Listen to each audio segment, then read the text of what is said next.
I wanted to touch on this before we wrap things up. Fernando says, Zach Dion, I want to know your opinion. Now that Sean McVay beat Kyle Shanahan in the NFC Champ game and now won a Super Bowl ring, do you consider McVay better head coach than Kyle? And Dion, we were talking about this before we went on. I kind of had Twitter very upset with me this past week because I tweeted something very similar to this out on Valentine's Day of all days. I tweeted, Kyle Shanahan got sunned this year by Sean McVay. We can't brag about being 6-0 in the last 6 or how McVay used to be his assistant. Let's see how he responds next year. McVay is on top right now.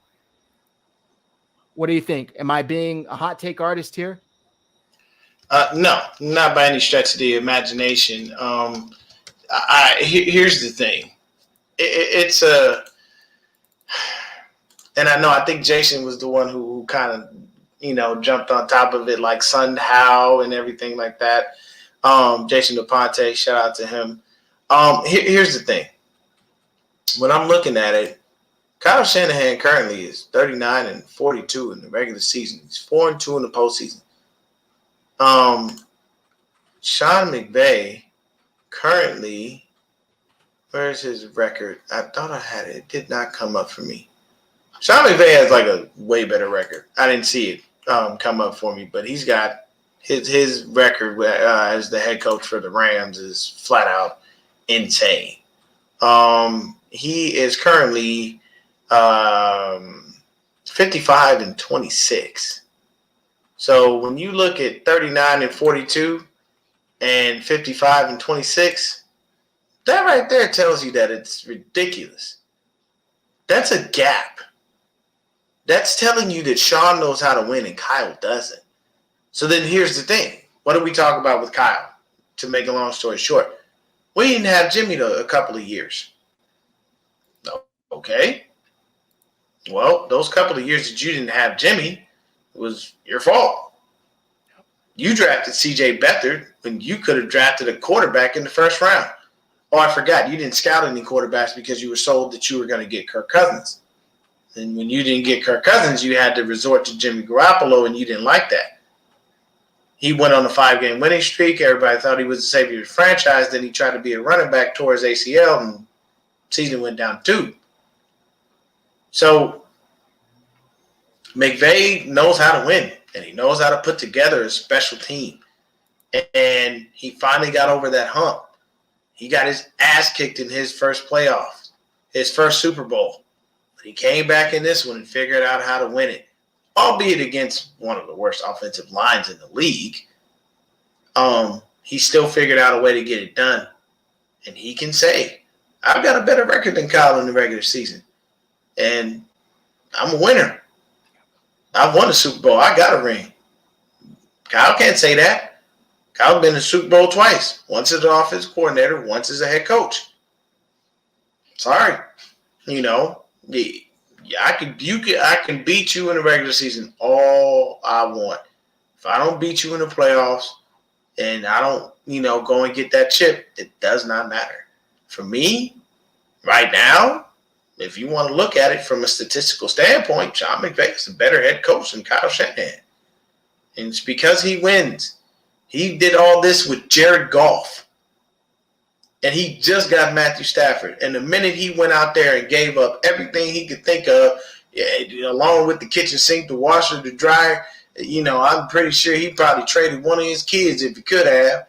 And he got a Super Bowl out of it. Is he going to have a lot of issues with money and re-signing these players? Yes. But at the end of the day, Kyle, you've had 2 years out of 5 where you've come up short.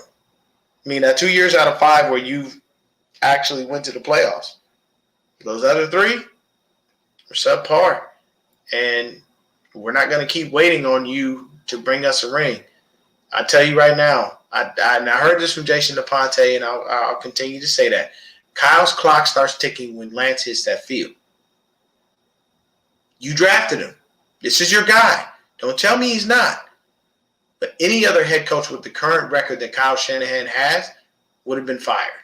And I've said that before, and I know a lot of people don't like that, but I'm just keeping it a buck. That's the truth of it. 39. What did I say? He's currently 39-42 in the regular season. You're under 500. Just want to take a quick second to thank today's sponsor, Pickup. Go to PlayPickUp.com right now and sign up and start betting on any of the props they have available. Make your picks and start winning big. You will instantly earn points. You can then redeem those points for very cool prizes from Fanatics, TRX, Dugout Mugs, and so many more. They have daily picks. You can click on it and easily see all of the props. You can also go to 49ershive.com, our website, and each article will have at least one pickup prop.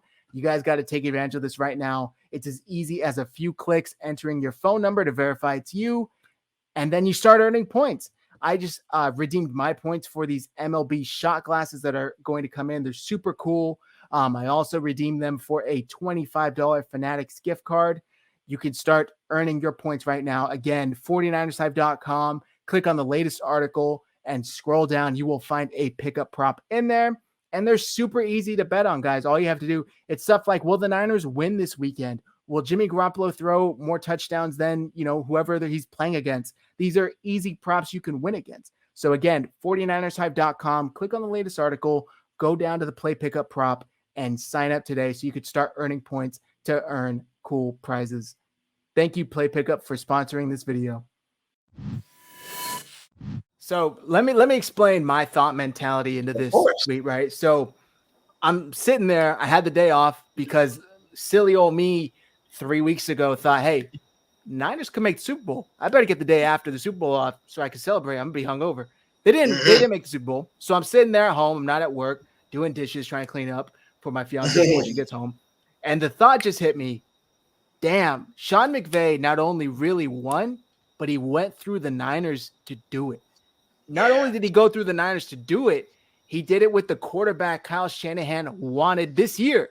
He wanted with the quarterback this year. It wasn't, a few years back I tried to draft him and they got it before. No, Kyle was literally on the phone in Mexico making these moves, and then Sean dipped in at the last minute and got the deal done.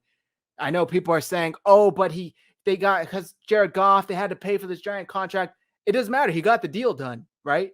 Nobody, the Super Bowl rings don't come with an asterisk. And that's why I said also winning 6 straight in the regular season means nothing, because they beat the 49ers in the NFC Championship game when it mattered most. I know some are arguing, like Rich Madrid, which is great follow for you guys. He tweeted, they won when it mattered in week 18.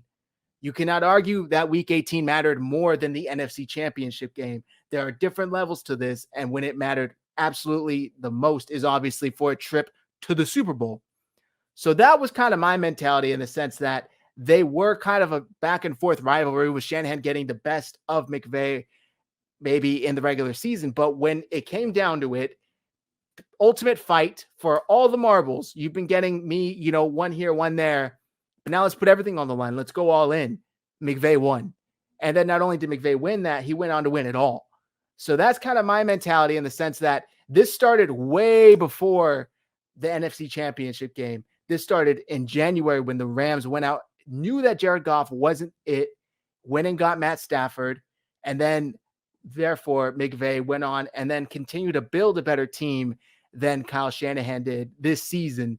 Yes, a lot of it comes down to the quarterback, but I think McVay, with all of that said, played a much short-term game than Kyle Shanahan is playing with the long-term game with Trey Lance. McVay got out Matt Stafford, who's in his 30s already, knew that the window was going to be very, very short. I think Kyle Shanahan knows, I could probably prolong this window with a younger, talented kid that can make these plays under center. So that was my pushback. I think a lot of fans got upset that I used the word sunned, which maybe I was a little hyperbolic, but that's what everybody was upset about. The fact that you said he got sunned, and it's, and yeah, you're right, Fernando. We all understand, because at the end of the day, one of my friends, John V, he does a locker room rant with this guy, and one of his buddies is a Buffalo Bills fan. So one thing that he did state was, we are an organization that is used to winning.